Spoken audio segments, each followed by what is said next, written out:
Ihlela kunika umdlali wayo Osemncane inkululeka and i-Kaizer Chiefs ke yize-ke ehlusha ukulimala. Inkululeka kaNkosi Ngiphile Ngcobo-ke lapha neminyaka engu-24 dabuka-ke eMkundlovu udlala esiswini-ke kwi-Chiefs iyaphela-ke uma-ke kusonga le sizeni. Yize-ke i-Chiefs-ke ibingakayithivu-ke inkululeka yalo mdlali, kodwa-ke leli phephandaba-ke lihoshe ngemithombo yalo-ke ukuthi izimpofana lihlela-ke ukumgcina-ke lo mdlali-ke okhuleleke enkuliseni-ke yazo. Umthombo walephephandaba-ke uthe umshini-ke usanda kubuya-ke ekulimaleni-ke okumhlalisa isikhathi eside-ke engadlali.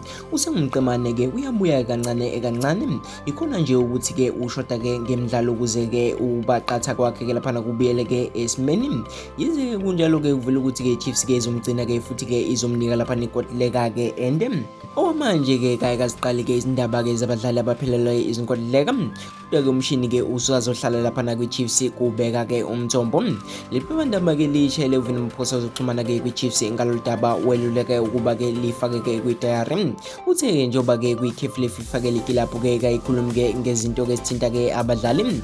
Umqeqeshi osabambile-ke kwi-Chiefs uCaptain Johnson akafihlanga ukuthi-ke uNgcobo-ke unekusasa eliqhakazile-ke kuleli qembu. Umshini-ke ungumdlali-ke Osemncane unekusasa-ke kwi-Kaizer Chiefs. Kunesikhathi-ke eside-ke engadlali-ke weqiwa-ke imidlalo eminingi. Usadinga-ke ukuba laphana qatha kwazise-ke ubuya-ke ekulimaleni okubi.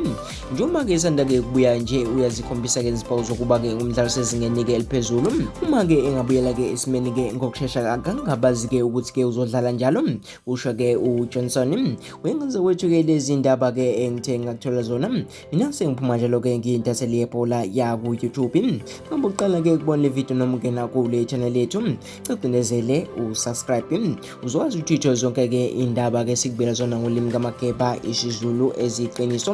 Hlala nje kule channel yethu ungayindawo.